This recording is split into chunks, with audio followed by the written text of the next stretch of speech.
Assalamu alaikum, dear brothers and sisters. Welcome to my channel.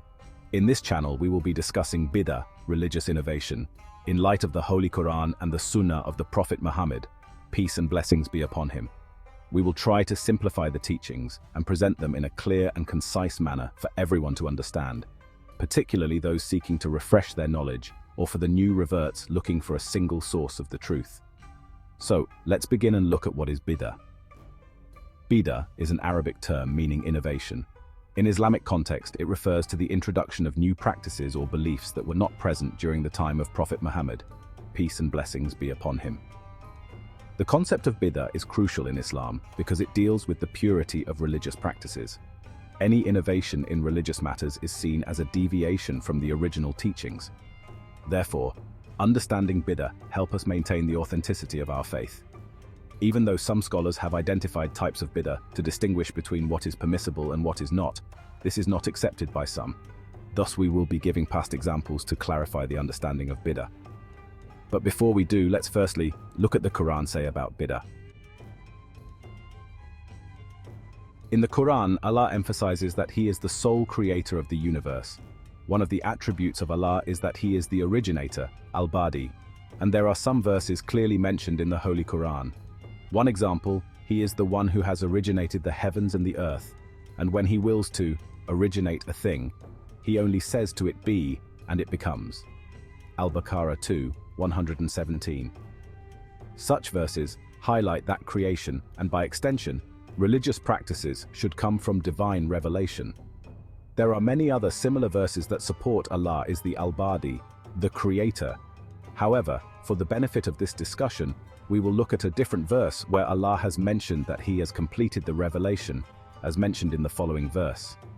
Allah has said, "This day have I perfected your religion for you, and completed my favor unto you, and have chosen for you al-Islam as religion.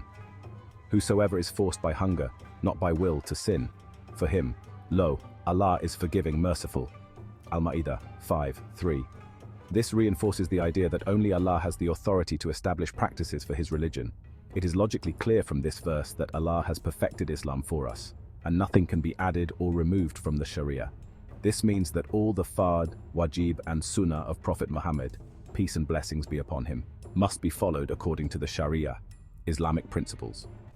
Let's now look at the common hadith on bid'ah. Section 3. The most common hadith cited in relation to bid'ah is in Sahih Muslim. Every innovation is a misguidance, and every misguidance leads to hellfire. It reminds Muslims of the importance of adhering strictly to the teachings of the Quran and Sunnah. There are still many who believe that this hadith refers to all bid'ah. However, this is not true as the following. Hadith confirms otherwise. In Sahih Bukhari, Book 49 and Hadith 861, it is reported that Prophet Muhammad, peace and blessings be upon him, said that if somebody innovates something which is not in harmony with the principles of our religion, that thing is rejected. This hadith clearly states that any bid'ah that is not in harmony with Sharia, then it is to be rejected. However, the same is true if any bid'ah that is in harmony with Sharia, then it is accepted. Therefore, bid'ah can be good or bad. So let's look at some examples of good bid'ah. Section 4. Examples of good bid'ah. Good bid'ah includes innovations that benefit the Muslim community without contradicting Islamic principles. Example 1. The compilation of the Holy Qur'an, bringing the Qur'an into a single book, by the first Caliph Abu Bakr, may Allah be pleased with him, at the request of Umar, may Allah be pleased with him. Example 2. The establishment of Islamic educational institutions. These schools help preserve and spread Islamic knowledge, benefiting future generations. Example 3 was introduced by the second Caliph Umar, may Allah be pleased with him, when he started a single congregation prayer for Taraweeh, and it is cited that he said, "What an excellent innovation this is." Tafsir Ibn Kathir. Example 4. Introduction of the second Adhan for Jummah prayers by the third Caliph Uthman, may Allah be pleased with him. Example 5 is the compilation of all the 6 books of Ahadith by Imam Bukhari, Imam Muslim, Imam al-Tirmidhi and so on. And lastly, the establishment of schools of fiqh, madahib, Hanafi, Maliki, Shafi'i and Hanbali. If those who only believe that every bid'ah is bad, then we wouldn't have had the Quran as we have it today, nor we would have had the books of Hadith, nor the schools of fiqh, and we would have been praying Taraweeh individually or in small groups. Section 5. Examples of bad bid'ah. Bad bid'ah includes practices that contradict the core teachings of Islam. Example 1. Changing any fard, wajib or sunnah, for example reading 4 rak'ah in Maghrib fard instead of the 3 rak'ah. Example 2. Quranist, the so-called Muslims, who act only what is in the Holy Qur'an and reject the Sunnah of the Prophet Muhammad, peace and blessings be upon him. Example 3. To pray salah in mixed congregation of men and women standing together. Example 4.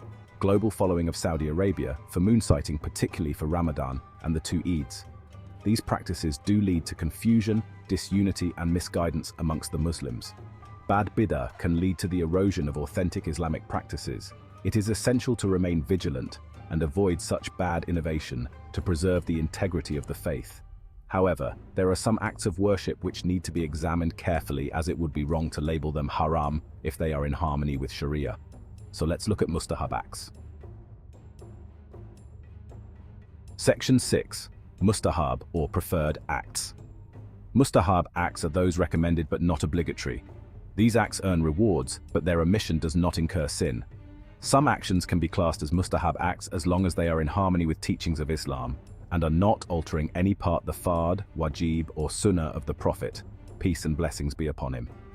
Example 1. Charity. If someone decides to donate a small amount regularly on a particular day, say every Monday, then how can we label this as a bad bid'ah? Even if there is no clear evidence that the Prophet, peace and blessings be upon him, gave or ordered to give charity on Monday only, it doesn't mean that no one can give a regular charity on Mondays and an amount suited to themselves due to lack of evidence in Sharia. Example 2 is the performing of dhikr, kalima or salawat after fard prayer has completed. This action is no different to reciting takbir al-tashriq after salah during Dhul Hijjah. Example 3. Reading salawat on Prophet, peace and blessings be upon him, on Fridays after Jummah prayer, again not altering the fard prayer, and it is purely optional as the reward merits are great, as Allah says in the Quran. Allah and his angels send blessings on the Prophet, O believers. Send blessings and salutations on him with all respect. Quran 33:56. Example 4. Dhikr gatherings, hadra, dervish or silent. Allah says in the Holy Qur'an, remember me.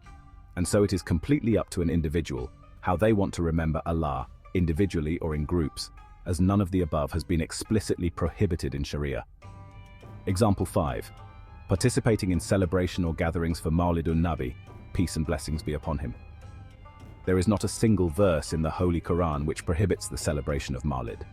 The Sunnah way of participating in Mawlid is to fast on Mondays, as this was the practice of the beloved Prophet of Allah, peace and blessings be upon him. Understanding Mustahab acts helps Muslims to enhance their religious life. These practices, though not mandatory, bring individuals closer to Allah and enrich their faith. It is entirely up to an individual if he or she wants to participate in any of the Mustahab acts. It must be clearly understood that there is no sin for omitting them. For those people who may have not come across for any evidence for these Mustahab acts and many others, must not label them as haram, unless there is clear prohibition from the Quran or from the Sunnah of Prophet Muhammad, peace and blessings be upon him. Section 7. In summary, if any action that has some basis in Islam and is in harmony with the Sharia, then it is bid'ah hasana, good innovation. If it is against the Quran or the Sunnah of Prophet, peace and blessings be upon him, or there is no evidence from the companions, may Allah be pleased with them all, then it is bid'ah sayyah, bad innovation. In short, before condemning anyone, please check 1. If there is a clear and explicit prohibition in the Quran and Sunnah. 2. If the action changes the fard, wajib or the Sunnah. 3. If it is in harmony with Sharia, and then decide if it is bad bid'ah or good bid'ah, or it is just a Mustahab act. Don't just condemn on the face of it. Please check with Quran and the Sunnah first. We have shown you examples of good bid'ah and some examples of bad bid'ah, and highlighted that there are Mustahab acts which are purely optional. We hope you have enjoyed this video, and that you've learnt to be more tolerant of other Muslims and not condemn others for any action that there is no explicit prohibition in the Sharia. If you like this video and have benefited, then share with others, please.